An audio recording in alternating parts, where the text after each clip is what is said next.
بسم اللہ الرحمن الرحیم۔ السلام علیکم۔ آج آپ کو سناتے ہیں ایک دلچسپ واقعہ۔ ایک دفعہ کا ذکر ہے کہ بصرہ عراق کے ایک شخص نے حج کا ارادہ کیا، جس کے لیے اس نے دن رات محنت مزدوری کر کے مشقت کر کے حج کے لیے اپنا زاد راہ اکٹھا کیا۔ اس دور میں بھی لوگ قافلوں کی صورت میں حج پر روانہ ہوتے تھے۔ قافلے کے افراد کو جمع کرنے کے لیے ایک انتظار گاہ بنائی گئی تھی۔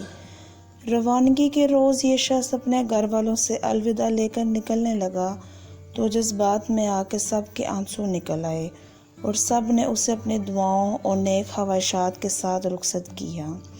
اس شخص کے گھر اور قافلے کے انتظار گاہ کے درمیان ایک جنگل پڑتا تھا۔ یہ شخص تیز تیز قدم اٹھاتا جا رہا تھا کہ اس نے جنگل سے کچھ پہلے ہی ایک گھر سے اچانک کسی خاتون اور بچوں کے رونے کی آواز سنی، جس نے اسے حیران کر دیا۔ ان آوازوں میں اتنا درد تھا کہ اس سے صبر نہیں ہوا اور وہ گھر کے قریب پہنچ کر کان لگا کر کھڑا ہو گیا۔ تو اس نے سنا کہ وہ خاتون رو رہی تھی اور ساتھ ہی ساتھ اپنے بچوں سے کہہ رہی تھی، بیٹا، آج میرے پاس تمہیں کھلانے کے لیے کچھ بھی نہیں ہے۔ جو کچھ بھی تھا وہ کل ہی ختم ہو گیا ہے۔ اور بچے بھوک اور پیاس کی شدت سے مسلسل رو رہے تھے۔ ایک طرف قافلے والے اس کا انتظار کر رہے تھے اور دوسری جانب ایک بھوکا خاندان کسی معجزے کے منتظر تھے۔ یہ شخص کشمکش میں مبتلا ہو گیا۔ آخر آسمان کی طرف نگاہ کر کے ہاتھ بلند کرتے ہوئے اللہ سے بات کرنے لگا۔ کہنے لگا، یا اللہ، آج میں عجیب دوراہے پر کھڑا ہوں۔ ایک طرف تیری عظیم عبادت ہے اور دوسری طرف یہ بے بس اور لاچار خاندان۔ نہ میں تیری عبادت چھوڑنا چاہتا ہوں، نہ ان لوگوں کو اس حال میں چھوڑ سکتا ہوں۔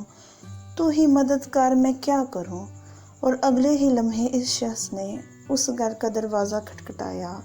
خاتون نے دروازہ کھولا تو یہ شخص کہنے لگا، اے خاتون، میں نہیں جانتا کہ تم لوگ کون ہو۔ میں بس ادھر سے گزر رہا تھا کہ تمہاری رونے کی آواز نے مجھے ٹھہرنے پر مجبور کر دیا۔ میں نے تمہاری ساری باتیں سن لی ہیں۔ یہ لو، میرے پاس کچھ پیسے اور کھانے کی چیزیں ہیں، ان سے اپنے اور اپنے بچوں کے لیے کچھ کھانے پینے کا بندوبست کر لو۔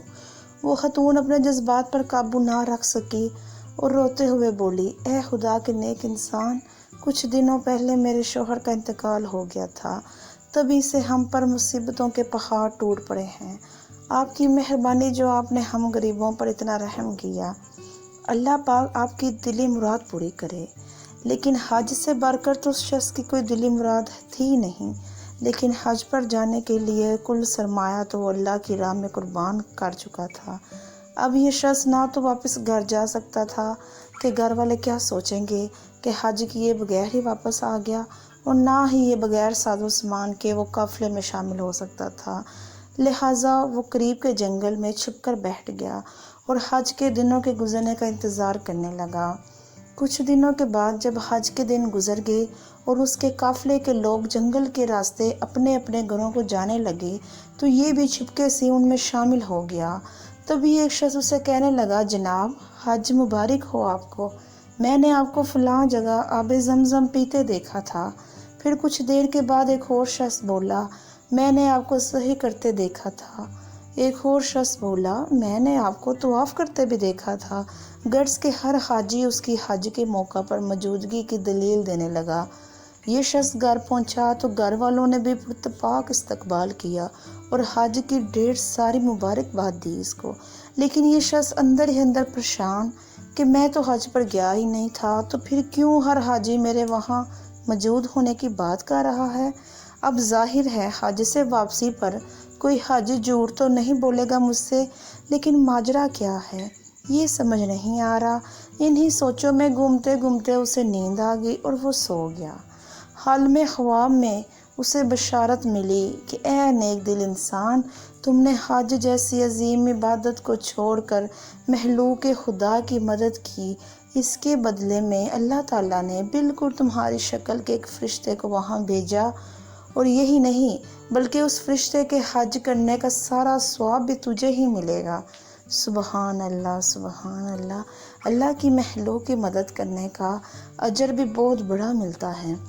اللہ پاک ہم سب کو حقوق العباد پورے کرنے کی توفیق عطا فرمائے تاکہ ہم بھی اپنی دلی مراد کو پوری کر سکیں۔ جزاک اللہ۔